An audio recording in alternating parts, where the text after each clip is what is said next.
কলকাতা ডার্বির আগে কিন্তু বেশ ফুরফুরে মেজাজে দেখা গেল মোহনবাগান ফুটবলারদের। আজকের অনুশীলন শেষে যখন বেরিয়ে যাচ্ছিলেন জেমি ম্যাকলারেন, ডিমি পেট্রোরস আর গ্রেগ স্টুয়ার্টরা সকলে কিন্তু একটা কথা জানিয়ে গেলেন, কালকের যে ম্যাচ হচ্ছিল মুম্বাই বনাম ইস্টবেঙ্গল, সেই ম্যাচটা কিন্তু সকলেই দেখেছেন।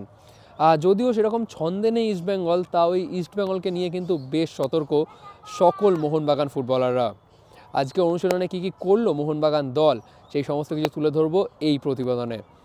প্রথমে চলে আসি আজকের অনুশীলনে যেটা লক্ষ্য করার ছিল, সেটা হচ্ছে গ্রেগ স্টুয়ার্ট না ডিমি পেট্রোরস, কাকে রেখে ডার্বির জন্য প্রথম একাদশ সাজাবেন কোচ হোসে মলিনা।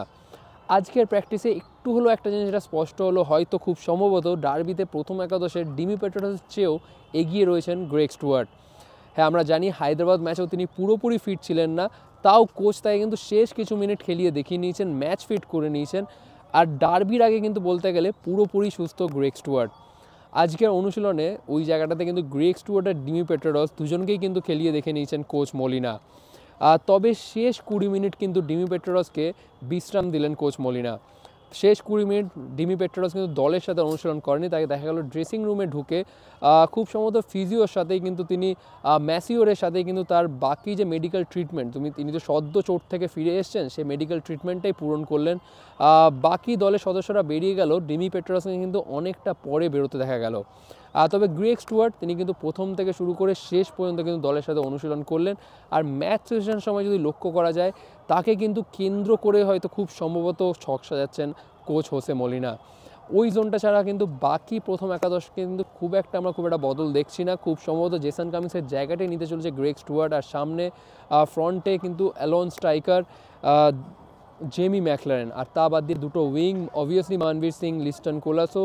আর ডিফেন্সে যদি আসি, Subhasish Bose, Tom Aldred, Alberto Rodriguez, আর সাইড ব্যাকে আশিস রায়, আর গোলকিপার ভিশাল কেত। আর গোলকিপার বলতে আরেকটা কথা যেটা মাথায় এলো, যেটা ইম্পর্টেন্ট আপডেট, সেটা হচ্ছে ডার্বির আগে এই জিনিসটা কিন্তু কোচ হোসে মলিনা একটু হলেও চিন্তা দেবে, সেটা হচ্ছে ধীরাজ সিং।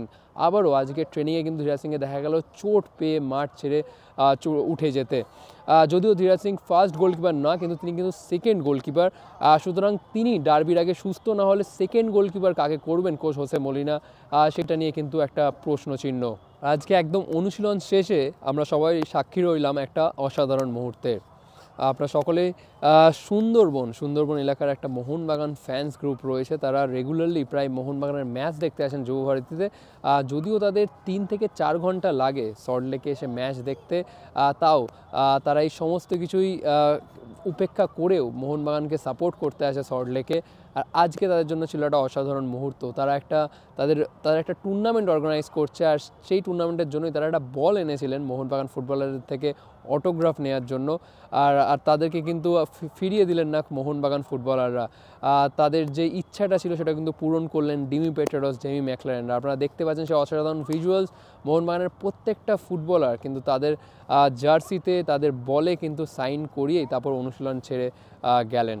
তো আজকের জন্য এখানেই শেষ করছি। যদি ভালো লাগে থাকে অবশ্যই লাইক, শেয়ার এবং সাবস্ক্রাইব করুন। আবার আপনার সাথে দেখা হচ্ছে পরবর্তী ভিডিওতে।